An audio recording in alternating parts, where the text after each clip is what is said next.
Hello guys, আসসালামু আলাইকুম। আমি অনন্যা আবার চলে এলাম আপনাদের মাঝে।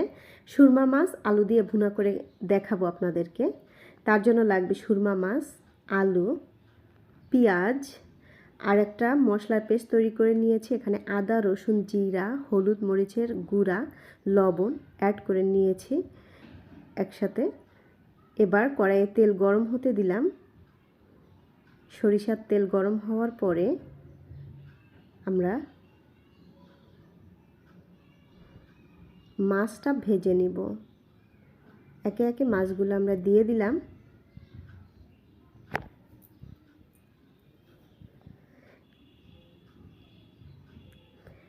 সুরমা মাছ নদীর মাছ আর খেতে অনেক মজা হয়। আপনারা এভাবে বাসায় তৈরি করে খাবেন আর বাসার সবাইকে তৈরি করে খাওয়াবেন, দেখবেন খুব মজা। আমাদের মাছের একটা পাশ উল্টানো হয়ে গেছে, আমরা অন্য পাশটি উল্টে নিব। মাছগুলো মচমচে করে ভেজে নিব।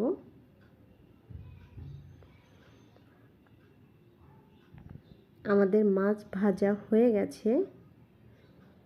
এই পর্যায়ে আমরা মাছগুলো নামিয়ে অন্য একটা কড়াইয়ে তেল গরম করে তাতে পেঁয়াজ দিয়ে দিব।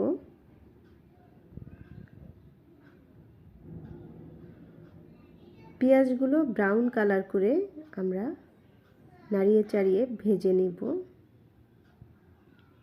পেঁয়াজগুলো ব্রাউন কালার করে ভেজে নেওয়ার পরে কড়াইয়ে দিয়ে দিব হচ্ছে যেই মশলাটা আমি মিক্স করে পেস্ট করে রেখেছি, সেই মশলাটা দিয়ে আমি ভালোভাবে কষিয়ে নিব।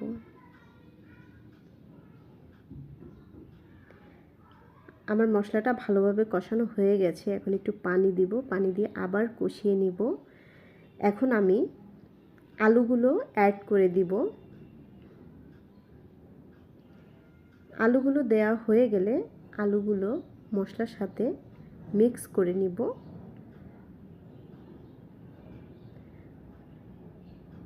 আলুগুলো মিক্স করা হয়ে গেছে। এখন আমরা ঢাকা দিয়ে দিব। ঢাকা দিয়ে আলুগুলো ভালোভাবে কষিয়ে নেব। এই যে আমাদের আলুগুলো মোটামুটি কষানো হয়ে গেছে। এবার আমরা অন্য চুলায় ডাল ভুনার জন্য আদা, রসুন, জিরা, হলুদ, কাঁচামরিচ, লবণ, তেল এগুলো দিয়ে ডালটা হাতে মেখে নিব খুব ভালোভাবে। ডালটা হাতে মাখা হয়ে গেলে আমি একটু পানি দিয়ে দিব। পানি দিয়ে চুলার জাল অন করে দিব। এবার আমাদের আলুটা পুরোপুরি কষানো হয়ে গেছে। আমরা এই পর্যায়ে কুসুম গরম পানি দিয়ে দিব। এবার নেড়ে চেড়ে মিক্স করে নিব যাতে সাইডে থাকা মশলাটা ভালো করে মিক্স হয়ে যায়। বলক আসা পর্যন্ত অপেক্ষা করব।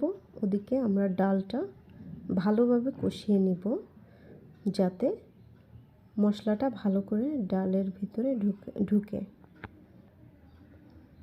ডালটা আমাদের মোটামুটি কষানো হয়ে গেছে।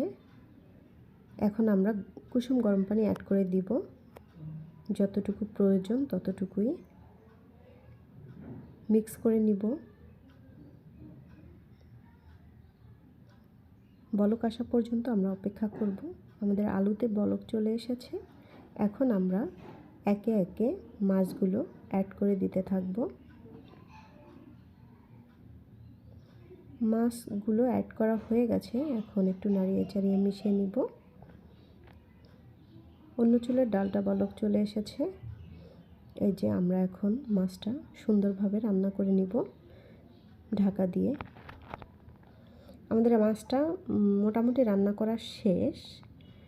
আবার কিছুক্ষণ আমরা দমে রাখব। এই যে আমাদের মাছের ফাইনাল লুক। আমাদের মাছটা রেডি হয়ে গেছে। এখন আমরা মাছের চুলাটা অফ করে দিব,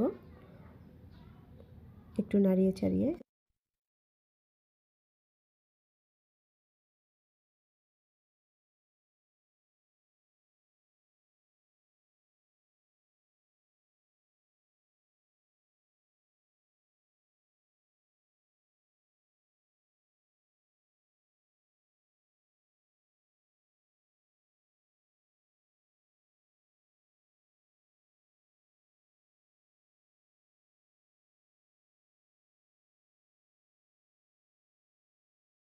ফাইনাল লুক।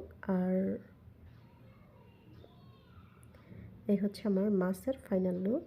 আমার ভিডিওটা যদি আপনাদের ভালো লাগে তাহলে লাইক, কমেন্টস, শেয়ার করবেন। পাশে থাকা বেল আইকনটি বাজিয়ে দিবেন যাতে নিত্য নতুন ভিডিও আপনাদের জন্য বানাতে পারি। আমার সাথে থাকার জন্য ধন্যবাদ। ভালো থাকবেন। আসসালামু আলাইকুম।